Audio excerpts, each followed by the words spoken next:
This audio bite is about key words and writing about language. There is nothing difficult about spotting the keywords in the question. It's in the first part, telling you to write about places, or people, or traditions, or living within two different cultures, or conflicts between cultures. These questions might seem very different, but they all revolve around the same group of poems, and they all have something to do with culture.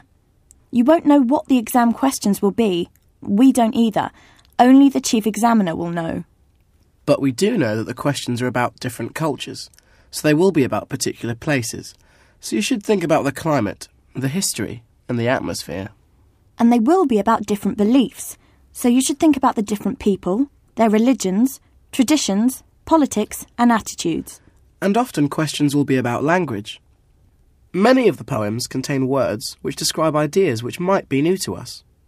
For instance, one poem mentions Oya, the goddess of wind, and another poem has a section written in another language. Language is important because it is something that we all use, but every community uses it differently. Another reason for looking at language is that it's often part of the question. You are often asked to write about how the poet uses language. At first this seems odd. They all use language. Otherwise you wouldn't be able to read the poem. But what you need to do is show you understand the choices a poet has made. One easy way is to write about a word that isn't normally used in England. This shows that the writer is talking about a different culture. Another way is to look closely at the other words they use. These words might give us clues to how a writer views something, like this. In Vultures, the poet shows how the birds don't seem to feel any emotion by describing their eyes as cold. You could also write about the type of English that is used.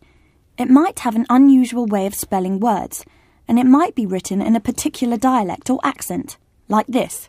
Half-caste uses a Caribbean dialect and accent. For instance, the poet writes dat in place of that, and wid in place of with. It might be written out on the page in an unusual way, with little or no punctuation, like this. In Two Scavengers, the poem doesn't have clear sentences, full stops or commas. Even the lines don't all start in the same place. Some lines start on the left, some on the right, and some in the middle. So read the question carefully and make sure you are answering the question. Do not just write all you know about two poems. The question will have something to do with culture. If you are not too sure exactly what a word means, think about the different ideas of culture, such as traditions, language, beliefs, places, and people. You will usually have to write about language, so think about particular words or phrases a poet uses. Then look at anything which is a little unusual, such as a spelling, the accents, the punctuation, and the way the lines are printed on the page.